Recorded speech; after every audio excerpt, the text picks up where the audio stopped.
കോടികളുടെ മാത്രം കണക്ക് കൂട്ടുന്ന കാലഘട്ടത്തിലൂടെയാണ് മലയാള സിനിമ ഇപ്പോൾ കടന്നുപോയിക്കൊണ്ടിരിക്കുന്നത്. 2026-ൽ പുറത്തിറങ്ങിയ ചിത്രങ്ങളിൽ ഭൂരിഭാഗവും തിയേറ്ററുകളിൽ ആളെ നിറച്ചപ്പോൾ ഒരു 100 കോടി ചിത്രവും 200 കോടി ചിത്രമാണ് മലയാളത്തിൽ നിന്നും പുറത്തിറങ്ങിയത്.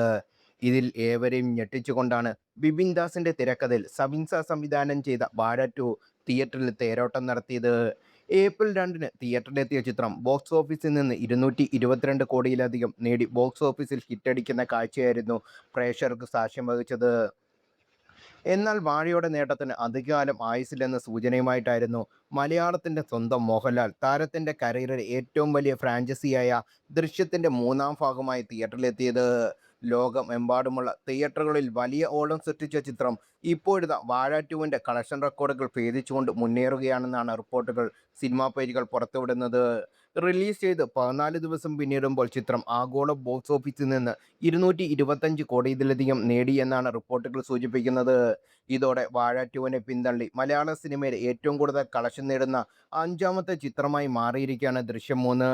ലിസ്റ്റിൽ ദൃശ്യം 3യുടെ മുന്നിലുള്ള ചിത്രം മോഹൻലാലിന്റെ തന്നെ തുടരുമാണ്. 234 കോടിയാണ് ചിത്രത്തിന്റെ റെക്കോർഡ്.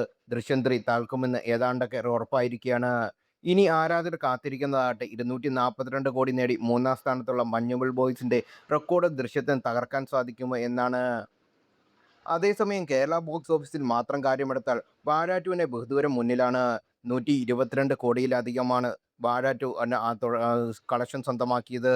ശരാശരി അഭിപ്രായം മാത്രം ലഭിച്ചിട്ടും ഇത്തരം വമ്പൻ കളക്ഷൻ ദൃശ്യം 3ക്ക് ലഭിച്ചതോടെ മോഹൻലാലിന്റെ ബോക്സ് ഓഫീസ് കരുത്താണ് ഒരിക്കൽ കൂടി വെളിവാക്കിയിരിക്കുന്നത്. ഒരു ഫാമിലി ക്രൈം ത്രില്ലർ ചിത്രമായിട്ട് കൂടി ചിത്രം ഇത്രയും നേടിയെങ്കിൽ ഒരു ഔട്ട് ആൻഡ് ഔട്ട് ആക്ഷൻ ചിത്രമായി മോഹൻലാൽ എത്തിയാൽ സകല റെക്കോർഡുകളും താരത്തിന് എളുപ്പത്തിൽ തകർക്കാമെന്ന് പലരും അഭിപ്രായപ്പെടുന്നു.